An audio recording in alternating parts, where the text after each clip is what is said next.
मेरा नाम माही है।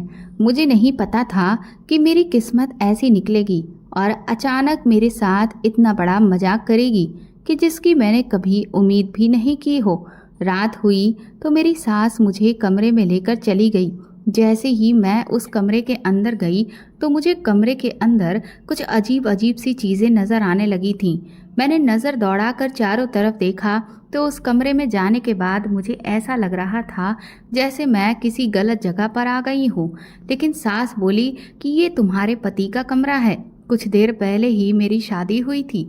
मैंने तो सोचा था कि मेरा कमरा तो फूलों से सजा होगा। मेरी सारी ख्वाहिशें मर चुकी थी, पर फिर भी मैं अपने दिल को जैसे तैसे समझा बुझा कर चुपचाप कमरे में आकर बैठ गई।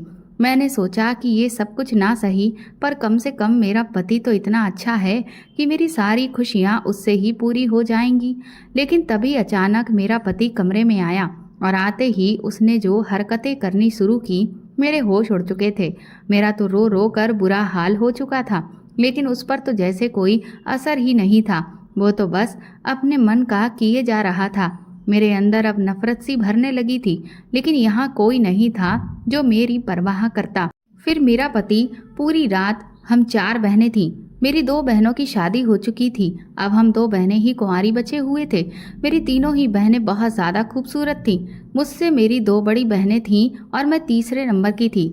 मेरे बाद मुझसे एक छोटी बहन और थी, लेकिन फ़र्क इतना था कि मेरी सबसे छोटी वाली बहन बहुत ज़्यादा खूबसूरत और पतली थी और मैं बदसूरत होने के साथ साथ बहुत मोटी और भद्दी दिखती थी। मेरी बड़ी 2 बहनों की शादी काफ़ी सालों पहले हो चुकी थी। हम दोनों छोटी बहनों में सिर्फ 1 साल का ही फ़र्क था, इसीलिए हम दोनों एक दूसरे के साथ खेल कर बड़े हुए थे। कभी भी मेरी छोटी बहन ने मुझे अपनी तरह नहीं समझा था। इसकी वजह सिर्फ मेरी बदसूरती और मेरा मोटापा था। मैं बचपन से ही ऐसी थी और मेरी बहनें शुरू से ही बहुत खूबसूरत थीं। मेरे पिताजी दुनिया में नहीं थे।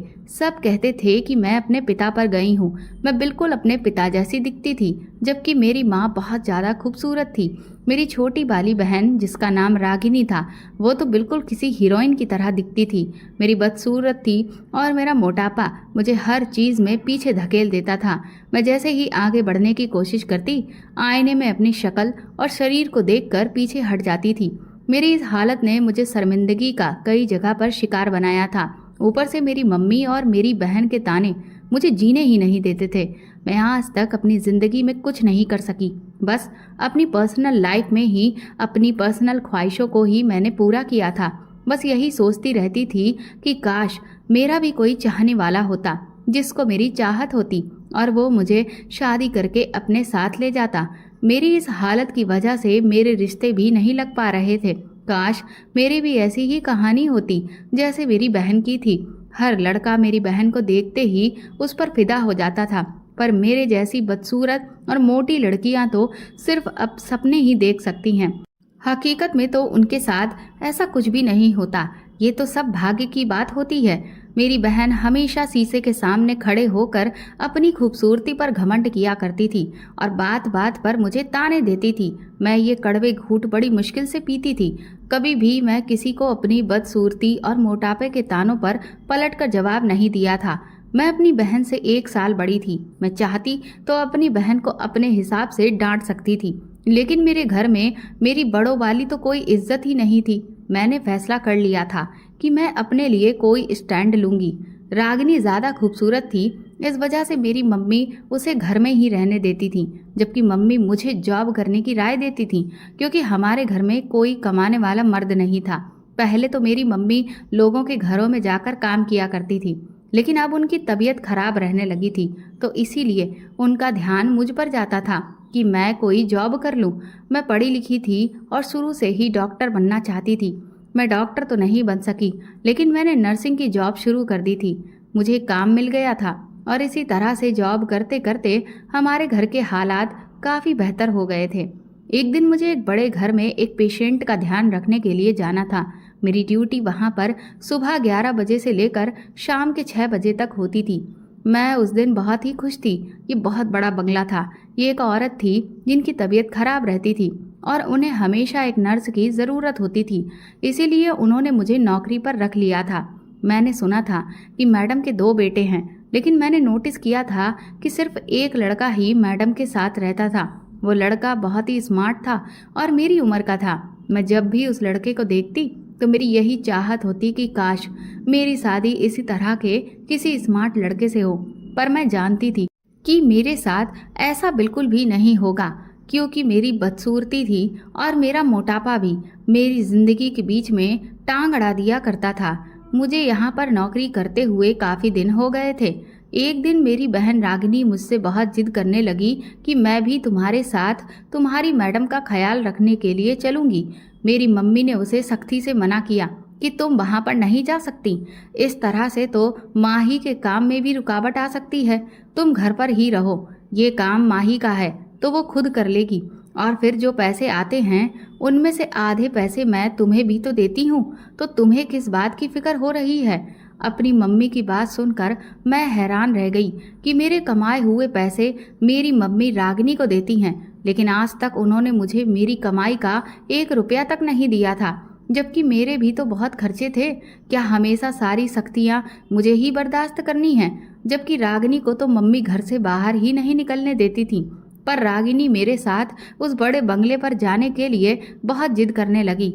उस दिन तो मैं रागिनी को जैसे तैसे टाल दिया था, लेकिन एक दिन मम्मी की तबीयत अचानक बहुत ज़्यादा खराब हो गई और मम्मी दवाई खाकर सो गई।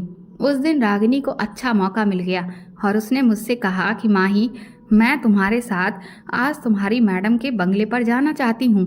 मैं भी देखना चाहती हूँ कि बड़े लोगों की लाइफ स्टाइल कैसी होती है। उसका इरादा जानकर मैंने उससे कहा कि अगर मम्मी को इस बारे में पता चल गया तो वो तुम्हें तो कुछ नहीं कहेंगी, लेकिन मुझे बहुत ज़्यादा डांटेंगी। इसीलिए मैं बिल्कुल भी नहीं चाहती कि मैं तुम्हें अपने साथ बंगले पर लेकर जाऊं। रागिनी कहने लगी, तुम अपने काम से काम रखो, मैं भी तो पढ़ी लिखी हूँ, मैं भी तो नर्स की नौकरी कर सकती हूँ। मैं तुम्हारी वजह से मैडम के घर नहीं जा रही, बल्कि अपनी वजह से जा रही हूँ। वो ज़बरदस्ती करके मेरे साथ मैडम के बंगले पर चली गई। मैडम ने जब मेरे साथ रागिनी को देखा तो कहने लगी, माही, ये तुम्हारी बहन है? तुम दोनों बहनों में तो ज़मीन आसमान का फ़र्क है।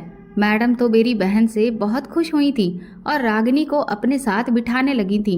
उनका कहना था कि तुम मुझे टाइम पर दवाइयाँ देकर मेरा इलाज कर रही हो, लेकिन तुम्हारी बहन तो अपनी बातों से ही मेरा इलाज कर रही है। उन्हें रागिनी बहुत पसंद आई थी और इधर जब मैडम को मुझे कोई काम होता तो भी वो मुझे बुलाती थी। अब मेरी बहन हर दिन मेरे साथ मैडम के बंगले पर आने लगी थी। इस टाइम तक मेरी मम्मी दवाई खाकर सो रही होती थी। ऐसा कहना गलत नहीं होगा कि वो मैडम की पर्सनल लाइफ में इंटरफेयर करने लगी थी। मैं तो बस एक नर्स के तौर पर वहाँ पर टिकी हुई थी। रागिनी को मैडम के घर की और उनकी फैमिली के हर मैटर के बारे में अच्छी तरह से जानकारी हो गई थी, क्योंकि मैडम मेरी बहन से अपनी हर बात शेयर करने लगी थी। एक दिन मैंने देखा कि मेरी बहन कमरे में बैठी हुई ना जाने क्या सोच रही थी। उसके चेहरे की रंगत में मुझे कुछ अजीब सा नज़र आ रहा था। मैंने जैसे ही अपनी बहन को देखा तो मैं हैरान रह गई थी, क्योंकि मेरी बहन जब भी मैडम के घर से आती तो बहुत ज़्यादा खुश नज़र आती थी। मैं उससे इस सब की वजह पूछती तो वह मेरी किसी भी बात का कोई जवाब नहीं देती थी। अब तो वो हर रोज़ मेरे साथ मैडम के बंगले पर चली जाती थी। एक दिन मेरी नज़र रागिनी पर गई। वो इस बंगले के कोने वाले रूम में बैठी हुई थी, जबकि उसके साथ कमरे में कोई और भी मौजूद था। मुझे यहाँ पर नौकरी करते हुए काफ़ी टाइम हो गया था, लेकिन अभी तक मुझे किसी भी कमरे में जाने की परमिशन नहीं थी, इसीलिए मैं कमरे के अंदर नहीं जा सकी। अभी तक मैं बंगले के किसी भी कमरे में नहीं गई थी, सिर्फ मैडम के कमरे से ही मैं मतलब रखती थी। मैं जब घर गई तो फौरन मैंने आते ही सबसे पहले अपनी बहन से ये सवाल किया कि तुम उस कमरे में क्या कर रही थी और तुम्हारे साथ वहाँ पर कौन था। वो कहने लगी, प्लीज़ माही, तुम अपने काम से काम रखो, मैं जो मर्जी चाहे करूँ, तुम्हें इससे क्या मतलब। मैं हैरान हो गई थी। मैंने उससे कहा, अगर तुमने मुझे नहीं बताया तो मैं सारी बात सच सच मम्मी को बता दूंगी कि तुम छुप छुप कर मेरे साथ मैडम के बंगले पर जाती हो।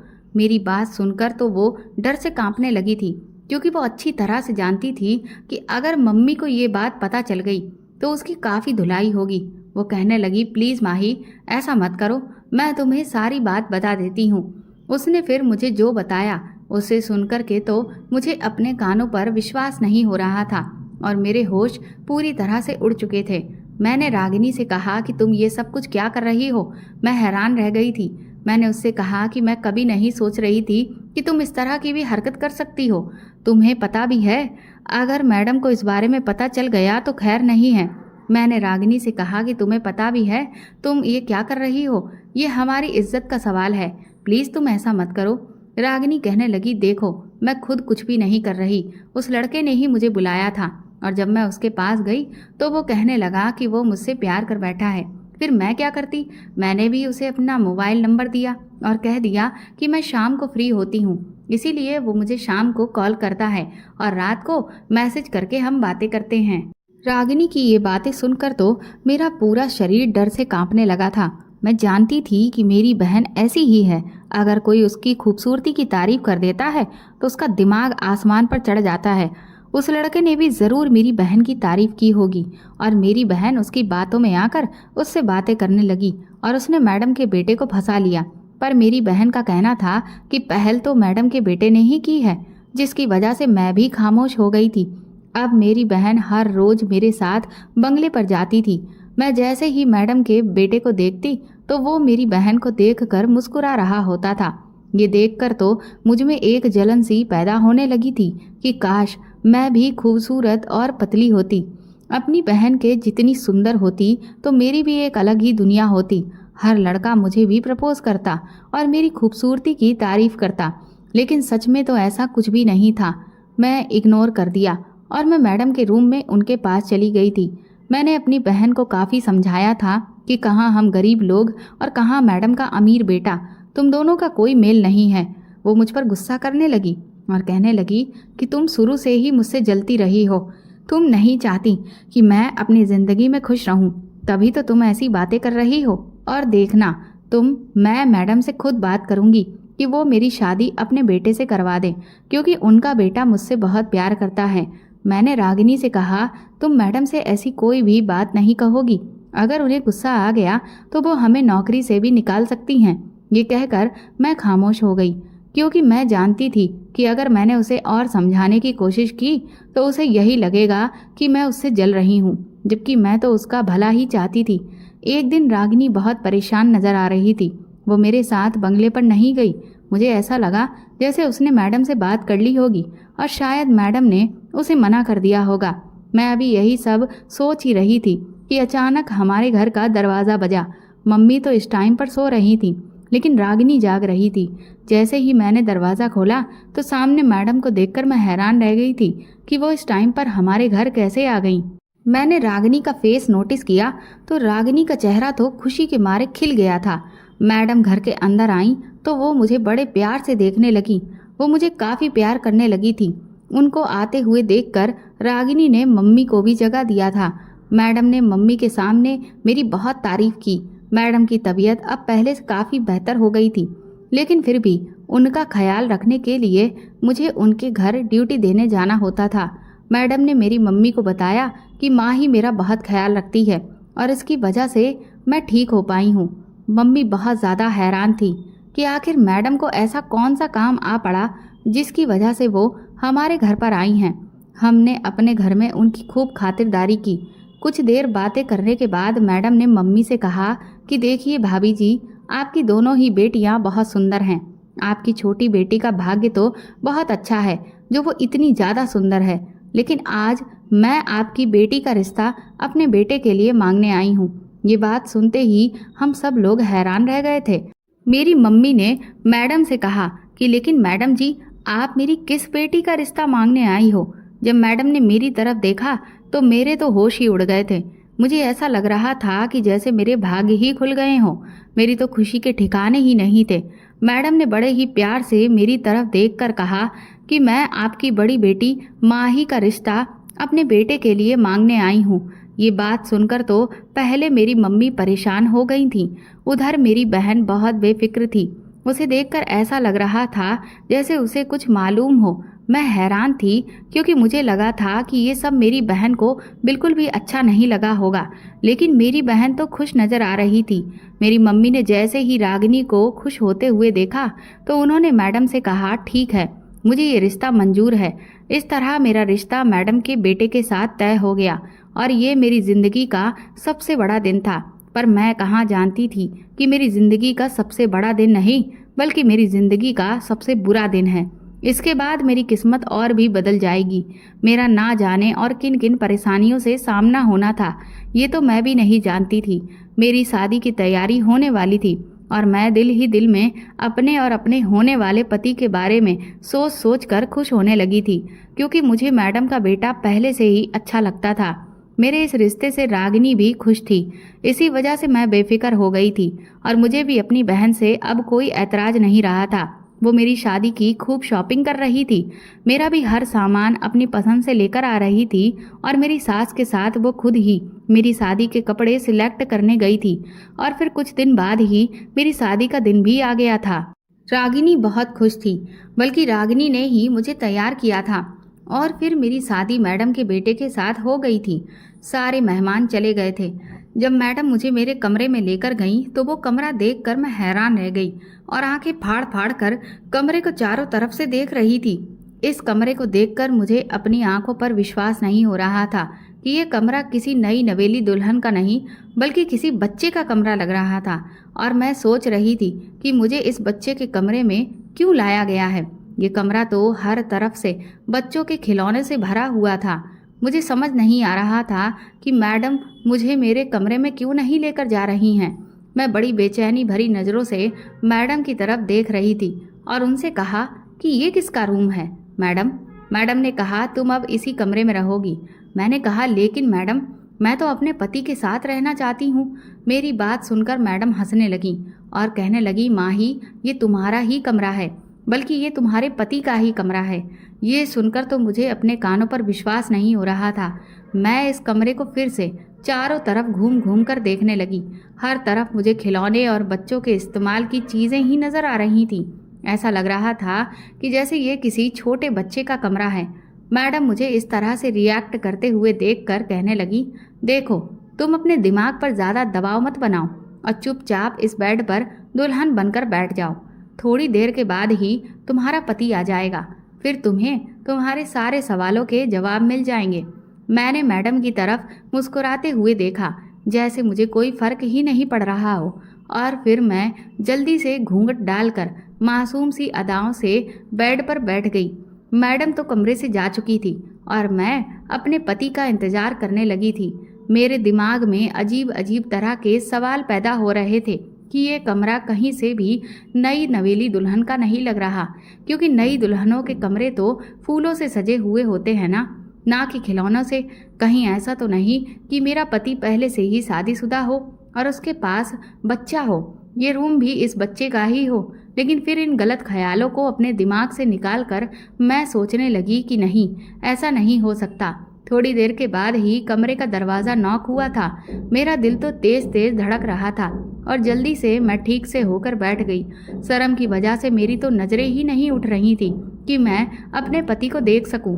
लेकिन जैसे ही मैंने अपने पति को देखने के लिए अपनी नज़रें ऊपर की तरफ उठाईं तो मेरा पति कमरे में आते ही मेरे पास बैठ गया और उसने जल्दी से 2-3 खिलौने उठाए और सब बेड पर फैलाकर खेलने लगा। उसके हाथ में एक कार थी जिसे वो बेड पर चला रहा था। अपने पति की इस तरह की हरकतें देख करके मेरे तो होश ही उड़ गए थे। मैं सोच रही थी कि ये बच्चों जैसी हरकतें क्यों कर रहा है। वो छोटी सी कार को बिल्कुल मासूम बच्चों की तरह चला रहा था। मैंने जल्दी से अपना घूंघट हटाया और अपने पति की तरफ देखने लगी। मेरे पति ने मुझे देखते ही जोर जोर से तालियां बजाना शुरू कर दिया और वो इस तरह से खुश हो रहा था जैसे छोटे छोटे बच्चे खुश होते हैं। उसने कहा तुम कौन हो? तुम मेरी बेस्ट फ्रेंड हो ना? तुम्हें पता है मेरी बेस्ट फ्रेंड खो गई है। अपने पति की बातें सुनकर तो मैं हैरान रह गई थी। ये इंसान मुझे कहीं से भी नॉर्मल नहीं लग रहा था। इसका दिमाग बिल्कुल बच्चों वाला था और ऐसा लग रहा था कि जैसे मेरी शादी किसी बच्चे के साथ ही हो गई है। मुझे याद है ये मैडम का ही बेटा है जो हमेशा मैडम के साथ रहता था। मैंने सुना था कि मैडम के 2 बेटे हैं, लेकिन एक बेटे के तो मैंने कभी नहीं देखा था। मेरी शादी तो मैडम के उस बेटे के साथ होने वाली थी जो उनके साथ हमेशा रहता था और जिसे मैं पसंद करती थी। वो तो बिल्कुल भी ऐसी हरकतें नहीं करता था। लेकिन फिर ये कौन है? मेरी तो कुछ भी समझ में नहीं आ रहा था। मैं यही सब कुछ सोच रही थी कि तभी अचानक मेरी नज़र डेस्क पर रखे हुए फ़ोटो फ्रेम पर गई। इसमें 2 जुड़वा लड़कों की फ़ोटो थी। इस फ़ोटो को देखकर मैं समझ गई थी कि ये दोनों जुड़वा है। ये मैडम का दूसरा बेटा है, जिनकी शक्ल बिल्कुल मैडम के उस लड़के के साथ मिलती है जिसको अक्सर मैंने देखा था। मैडम का दूसरा बेटा मेरे सामने मौजूद था। इसका मतलब ये था कि मेरे साथ धोखा किया गया था। उसकी हरकतें देखकर मेरा दिल जोर जोर से धड़क रहा था।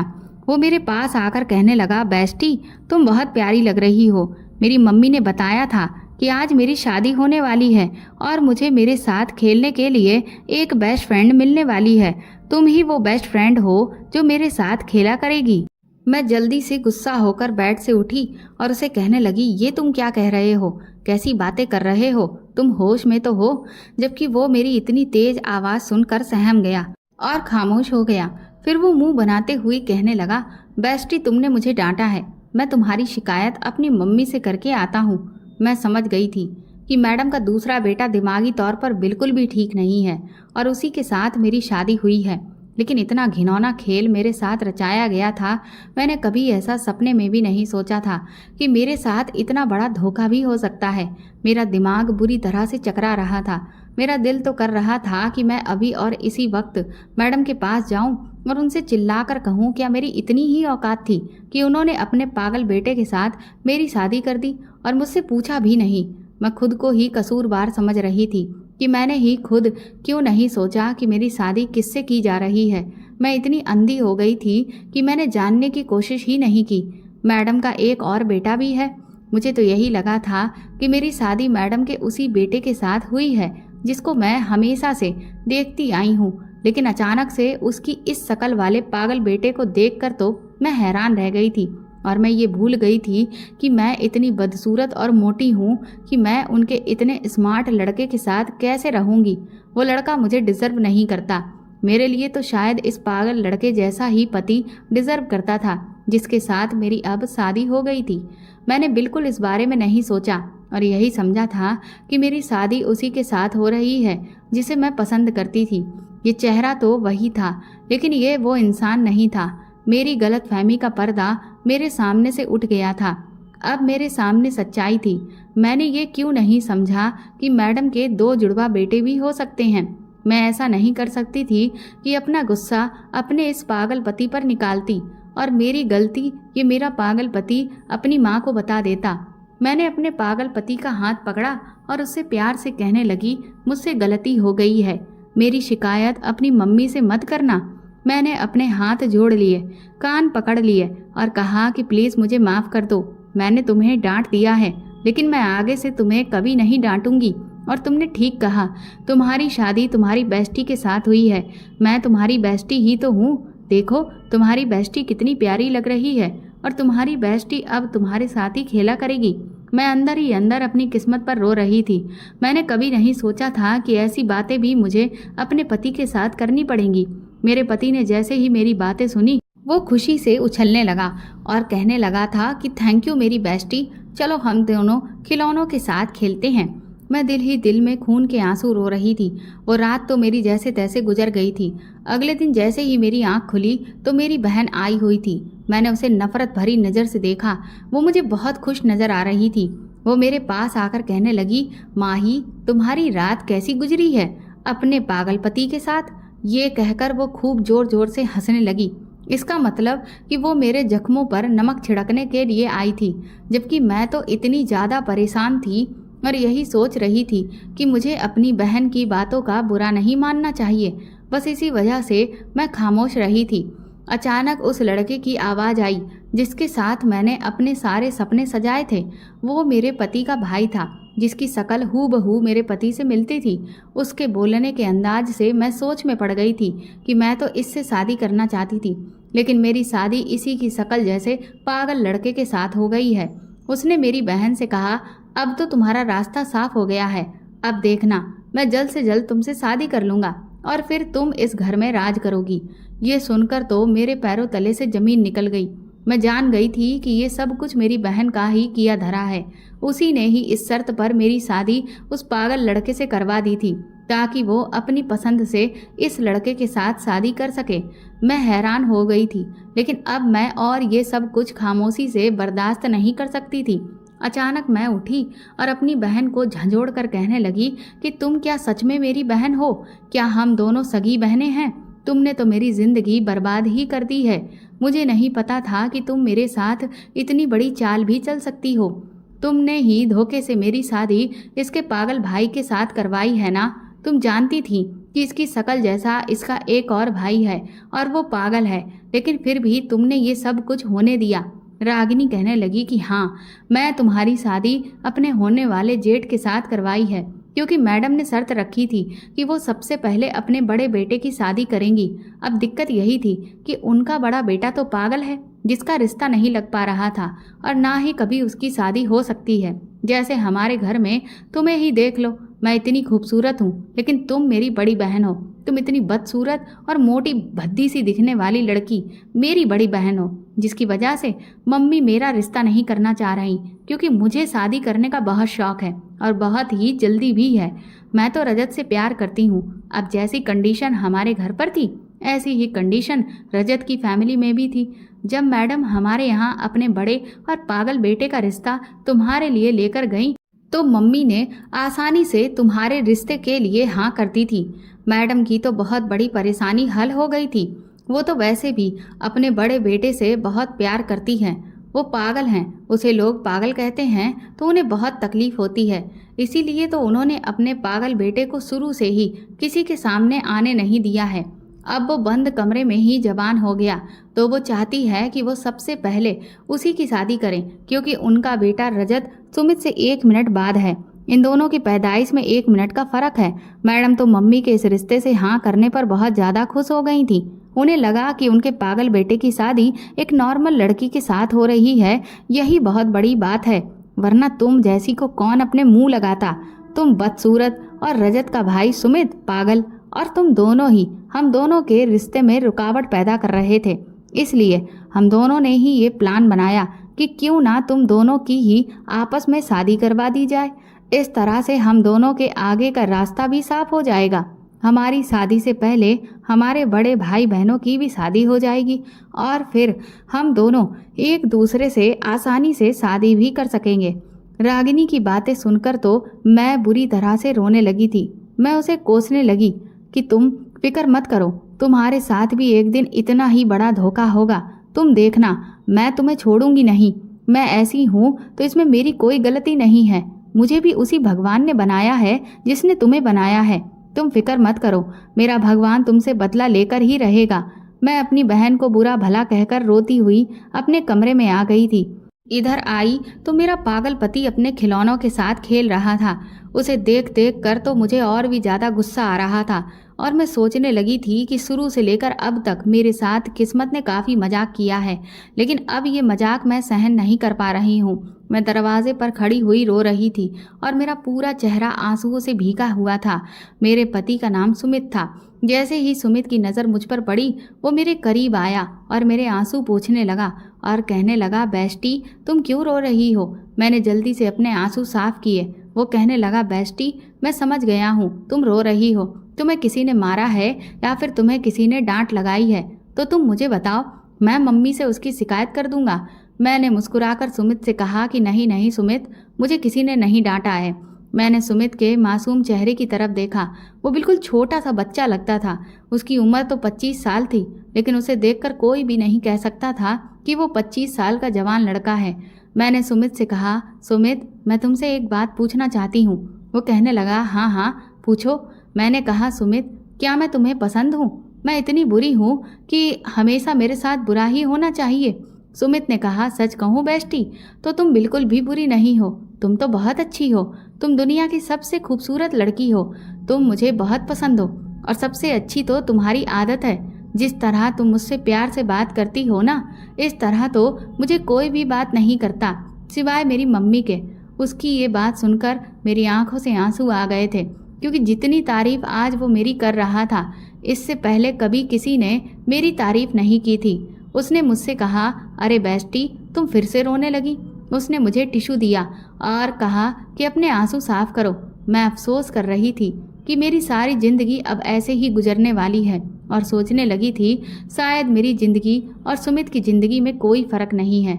दुनिया उसे पागल कहती है और मुझे बदसूरत, इसीलिए हम दोनों का कॉन्सेप्ट अच्छा है। धीरे धीरे मेरा पागल पति मेरे बहुत काम आने लगा था। वो मेरा बहुत ख्याल रखता था, मुझे बहुत अच्छी तरीके से बात करता था, लेकिन मेरी ज़िंदगी बिल्कुल बर्बाद हो गई थी। एक दिन मेरा पागल पति मुझसे कहने लगा, बेस्टी तुम क्यों परेशान रहती हो? तुम्हें परेशान देखकर तो मैं भी परेशान हो जाता हूँ। तुम मुझसे कोई बात क्यों नहीं करती? क्या मैं बहुत छोटा बच्चा हूँ? तुम मुझसे सारी बातें शेयर किया करो। मैं उसकी ये बात सुनकर हैरान रह गई थी। मैं उसे पागल पागल कहती थी और फिर मैंने उसे जज्बात में आकर अपनी पूरी कहानी बता दी थी कि मेरी उससे शादी किस तरीके से की गई है। वो कहने लगा, इसमें गलती तुम्हारी बहन की नहीं है, इसमें तो गलती मेरे भाई की है। वो मेरे साथ भी ऐसा ही करता है, वो बहुत गंदा है। मैंने कहा, तुम्हारे भाई ने तुम्हारे साथ क्या किया है? उसकी ये बात सुनकर तो मैं हैरान रह गई थी।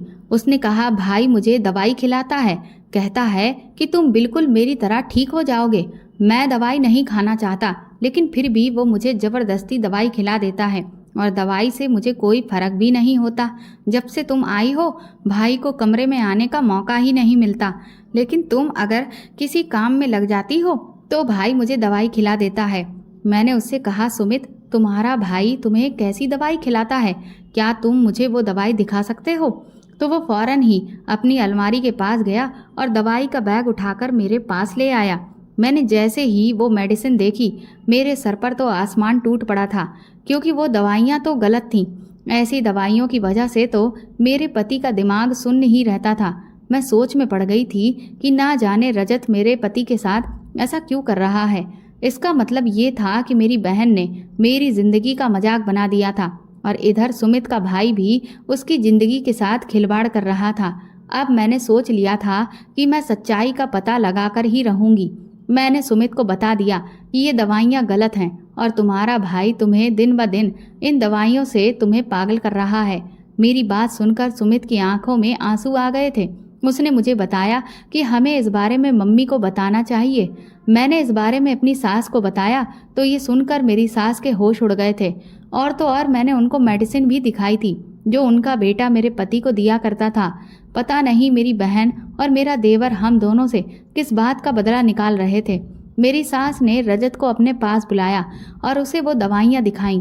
रजत पहले तो झूठ बोलने लगा, लेकिन फिर मेरी सास ने एक जोरदार थप्पड़ रजत के मुंह पर मार दिया और कहा कि मैं तो समझती थी कि तुम सुधर गए हो, लेकिन मुझे नहीं पता था कि तुम अभी भी वही के वही हो। अपनी सास की बात सुनकर मैं हैरान रह गई थी। अभी यही तो हंगामा चल रहा था कि इतनी देर में मेरी मम्मी और रागिनी भी वहाँ पर आ गए। उसके बाद जो मेरी मम्मी ने बताया उसे सुनकर तो मुझे अपने कानों पर विश्वास नहीं हो रहा था। मेरी मम्मी ने बताया कि रजत ने मेरी बेटी की ज़िंदगी खराब कर दी है। इधर रागिनी का चेहरा उतरा हुआ था और उसकी आंखों से आंसू बह रहे थे। मेरी सास ने रजत से पूछा कि बताओ तुमने रागिनी के साथ क्या किया है, जल्दी बताओ वरना मैं पुलिस को कॉल कर दूंगी। रजत डर गया और उसने सारी सच्चाई बता दी। उसने कहा कि मैं तो रागिनी का फ़ायदा उठाना चाहता था, इसीलिए उसे अपने प्यार में फंसाए हुए था, लेकिन ये अभी तक मुझे मौका ही नहीं दे रही थी। मैंने फिर इससे वादा किया कि मैं इससे शादी करूँगा और मिलने के लिए एक होटल में भी ले गया। वहाँ जाकर मैंने इसकी इज्जत खराब कर दी। मेरी सास ने तुरंत ही पुलिस को कॉल की और अपने बेटे को अरेस्ट करवा दिया। मेरी बहन को तो सज़ा मिल गई थी। उसने जो मेरे साथ किया था, क्योंकि ये सारा प्लान मेरी बहन का ही था कि सुमित की शादी मेरे साथ करवा दी जाए और खुद रजत से शादी करके पूरी दौलत पर अपना कब्जा कर ले। लेकिन रजत के दिल में ख्याल था कि वो कभी भी रागिनी से शादी नहीं करेगा, वो सिर्फ उसका फ़ायदा उठाना चाहता था। मेरी बहन ने मुझसे माफ़ी मांगी और वो बहुत शर्मिंदा हो रही थी। उसकी ज़िंदगी बर्बाद हो चुकी थी, लेकिन मैं अभी भी परेशान थी कि रजत ने सुमित के साथ ऐसा क्यों किया था। मैंने अपनी सास से ये सवाल किया तो मेरी सास ने बताया कि दरअसल मैं रजत और सुमित की सौतेली माँ हूँ। सुमित शुरू से ही पागल नहीं है, सुमित सिर्फ कम दिमाग का लड़का है। मैंने इन दोनों को शुरू से ही अपनी सगी माँ की तरह प्यार किया है। मैंने कभी इन दोनों को सौतेली औलाद नहीं समझा। मेरे पति जब मरे थे तो उन्होंने आधी प्रॉपर्टी रजत के नाम और आधी प्रॉपर्टी सुमित के नाम पर कर दी थी। जैसे जैसे रजत जवान हुआ, रजत के दिमाग में ये बात आ गई कि क्यों ना वो अपने भाई को पूरी तरह से पागल कर दे और उसके हिस्से की जायदाद भी अपने नाम पर कर ले। उसने इसी चालाकी की वजह से अपने भाई को दिमाग खराब करने वाली दवाइयाँ देनी शुरू कर दी होंगी। एक बार मैंने रजत को पहले भी ऐसी ही हरकत करते हुए देख लिया था।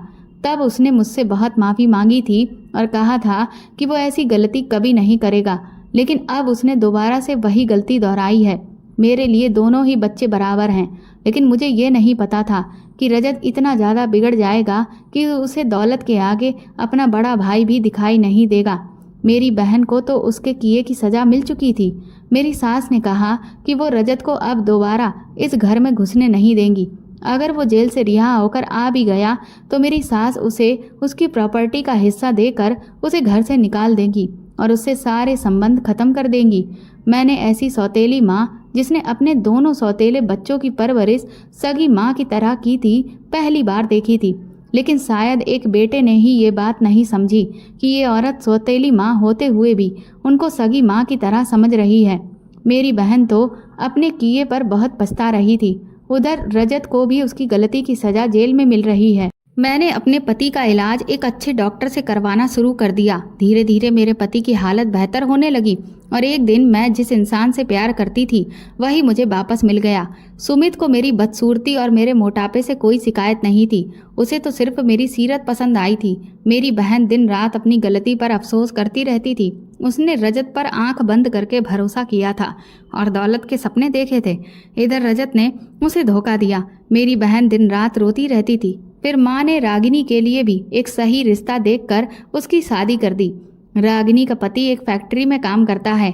वो देखने में भी ज़्यादा अच्छा नहीं है, उसका रंग भी काफ़ी दबा हुआ है। लेकिन माँ की इतनी हैसियत नहीं थी कि रागिनी की शादी वो किसी बहुत ही ऊंचे परिवार में करती। रागिनी ने मेरे लिए गड्ढा खोदने की कोशिश की थी, लेकिन वो खुद ही उस गड्ढे में गिर चुकी थी। जिस दौलत की खातिर उसने मेरे खिलाफ इतनी बड़ी साजिश रची थी, आज उसकी साजिश उल्टी पड़ गई थी और उस दौलत की अब मैं मालकिन बन चुकी थी। रागिनी अब अपनी ज़िंदगी जैसे तैसे एडजस्ट करते हुए अपने पति के साथ बिता रही है, जबकि अब मुझे किसी भी चीज़ के लिए बिल्कुल भी एडजस्ट नहीं करना पड़ता। मेरी ज़िंदगी में अब खुशियाँ ही खुशियाँ हैं। मैं जो चाहती हूँ वो सब कुछ मेरे पास कुछ घंटों में होता है। यहाँ तक कि अब रजत ने अपना बिजनेस जब से संभाला है तब से वो दिन रात खूब तरक्की कर रहा है और लगभग हर 2-3 महीने के बाद वो मुझे विदेश भी घुमाने लेकर जाता है। ये सब देखकर अब रागिनी को अपने किए पर बहुत अफसोस होता है। मैं भी अब यही सोचती हूँ कि अगर रागिनी मेरे साथ ऐसी साजिश ना रचती तो आज इतनी ऐसो आराम भरी जिंदगी और इतना हैंडसम पति मुझे कभी सपने में भी नहीं मिलता। मेरी सास ने रजत से सारे रिश्ते ख़त्म कर दिए हैं और अब मैं अपने पति और सास के साथ बहुत प्यार से रह रही हूँ। हम तीनों अब बहुत खुश हैं। तो दोस्तों, आपको ये कहानी कैसी लगी हमें कमेंट करके ज़रूर बताएं और प्लीज़ इस कहानी को ज़्यादा से ज़्यादा शेयर और लाइक करके मेरे चैनल को सपोर्ट करें।